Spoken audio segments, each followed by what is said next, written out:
வணக்கம் நண்பர்களே. எல்லாருக்கும் பிடிச்ச கம்பெனி எதுன்னு சொல்லி கேட்டீங்க அப்படின்னா எஃப்எம்சிஜியில் ஹிந்துஸ்தான் யூனிலிவர் லிமிடெட். ஏன்னா அது மார்க்கெட் கேப் பிரகாரம் அதிகப்படியான மார்க்கெட் கேப் இருக்கக்கூடிய கம்பெனி.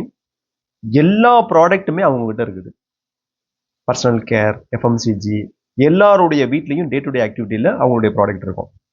எவ்வளோ பெரிய இன்வெஸ்டர் நீங்கள் எடுத்து பார்த்தாலுமே கூட இந்த ஹிந்துஸ்தான் யூனிலிவர் அவங்களுடைய போர்ட்ஃபோலியோ இருக்கும். ஹிந்துஸ்தான் யூனிலிவருடைய கரண்ட் பிஇ பார்த்தீங்க அப்படின்னா 33. எப்பவுமே எஃப்எம்சிஜி கம்பெனி 33 பிஇல வரும்போது ரொம்ப குட் ஆப்பர்ச்சுனிட்டி டு பை. ஆனால் இந்த 33 பி ரியலாகவே 33யா நம்ம பை பண்ணலாமா? ஏன்னா நம்ம நிறைய என்ன எதிர்பார்ப்போம் அப்படின்னா ஹிந்துஸ்தான் யூனிலிவருடைய பிஇ பார்த்தோம் அப்படின்னா அவங்களுடைய 10 இயர் பிஇ சார்ட் பார்ப்போம். 10 இயர் மீடியன் பிஇ பார்த்தோம் அப்படின்னா 59. அதனுடைய மேக்சிமம் 10 இயர்ல போன பிஇ பார்த்தீங்க அப்படின்னா 77. ஒரு டயத்தில் 77 பிஇல ட்ரேட் ஆச்சு. மீடியனா 10 இயர் பிஇ பார்த்தோம் அப்படின்னா 59. இன்னைக்கு டேட்டுக்கு 33. அப்போ பிஇ வச்சு நம்ம இந்த ஸ்டாக்கை வாங்கணும்னு சொல்லி பார்த்தோம் அப்படின்னா உடனே வாங்கிடலாம். ஏன்னா stable company, consistent compounder, FMCG business. So business wise ப்ராப்ளமே கிடையாது. இன்னும் 20 வருஷம் ஆனாலும் சரி, 30 வருஷம் ஆனாலும் சரி, இந்த ப்ராடக்ட் நம்ம வீட்டில் இருக்கத்தான் போகுது.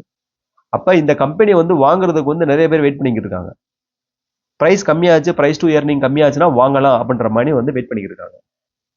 ஆனால் வெறும் பிஇ மட்டும் பார்த்தோம் அப்படின்னா நம்மளை ஃபுல் பண்ணிடும். அது என்ன அப்படின்னு சொல்லி கேட்டீங்க அப்படின்னா அதனுடைய ப்ராஃபிட் அண்ட் லாஸ் ஸ்டேட்மெண்ட் பார்ப்போம். இந்த ப்ராஃபிட் அண்ட் லாஸ் ஸ்டேட்மெண்ட் பார்த்தீங்க அப்படின்னா இப்போ பாருங்க, இது மார்ச் 2025ல ஆப்ரேட்டிங் ப்ராஃபிட் அவங்களுக்கு 14,698. இப்போ அதுவே மார்ச் 2026 இப்போ இருக்க பிஇ பார்த்தீங்க அப்படின்னா 15,000. ஆப்ரேட்டிங் ப்ராஃபிட் பார்த்தோம் அப்படின்னா 15,039 crore. இப்போ இதுல ஒரு காம்பவுண்ட் நீங்க பாருங்க, 4,000. இது ஒரு ஒன் டைம் ப்ராஃபிட் அவங்களுக்கு கிடைச்சிருக்கு. 4,923. இது ஒரு ஒன் டைம் ப்ராஃபிட் மார்ச் 2026ல கிடைச்சிருக்கு. இந்த ப்ராஃபிட் இந்த அளவுக்கு மார்ச் 2025ல கிடையாது. மார்ச் 2024ல கம்மி, 800 crore தான் இருக்குது. அப்ப இதனுடைய இந்த ஒன் டைம் ப்ராஃபிட் இந்த 4,923 நெக்ஸ்ட் இயர் கிடைக்குமான்னு சொல்லி கேட்டீங்க அப்படின்னா கிடைக்காது. அப்ப நம்ம என்ன பண்ணணும் அப்படின்னா இந்த 4,923 ப்ராஃபிட்டை மைனஸ் பண்ணிட்டு வரக்கூடிய ப்ராஃபிட் தான் அவங்களுடைய ஆக்சுவல் ப்ராஃபிட். ஏன்னா நெக்ஸ்ட் இயருக்கு அதுதான் கிடைக்கும். அப்ப நம்ம பண்ணணும் அப்படின்னா இவங்களுடைய நெட் ப்ராஃபிட் காமிச்சிருக்கிறது எப்படி காமிச்சிருக்காங்க அப்படின்னா 15,059 crore காமிச்சிருக்காங்க. எப்படி காமிக்கிறாங்க? Because of this 4,923. ஏன்னா இப்ப நீங்க 15,000 நீங்க ஆப்ரேட்டிங் ப்ராஃபிட் மார்ச் 2025ல ஆப்ரேட்டிங் ப்ராஃபிட் 14,698. ஆனா அவங்களுடைய நெட் ப்ராஃபிட் பாத்தீங்க அப்படின்னா 10,600 தான் வந்துச்சு. இபிஎஸ் 45 தான் இருந்துச்சு. இப்ப இதுவே ஆப்ரேட்டிங் ப்ராஃபிட் 15,000 ரொம்ப மேஜர் டிஃபரன்ஸ் கிடையாது. இந்த ரெண்டுக்கும் மேஜர் டிஃபரன்ஸ் கிடையாது. ஏன் இங்க நெட் ப்ராஃபிட் பாத்தீங்க அப்படின்னா 15,000 இருக்குது அப்படின்னா இந்த 4,923 ஒன் டைம் ப்ராஃபிட்னால. அப்ப என்ன ஆகுது அப்படின்னா அவங்களுடைய இபிஎஸ் அதிகமாகுது. இப்ப இந்த 15,039ல இந்த ஒன் டைம் ப்ராஃபிட் நம்ம மைனஸ் பண்ணிட்டோம்னு வச்சுக்கோங்களேன், அதனுடைய ஆக்சுவல் பி எவ்வளவு கிடைக்கும் அப்படின்னா மார்க்கெட் கேப் இன்னைக்கு இருக்க market cap close to 5 lakh crore.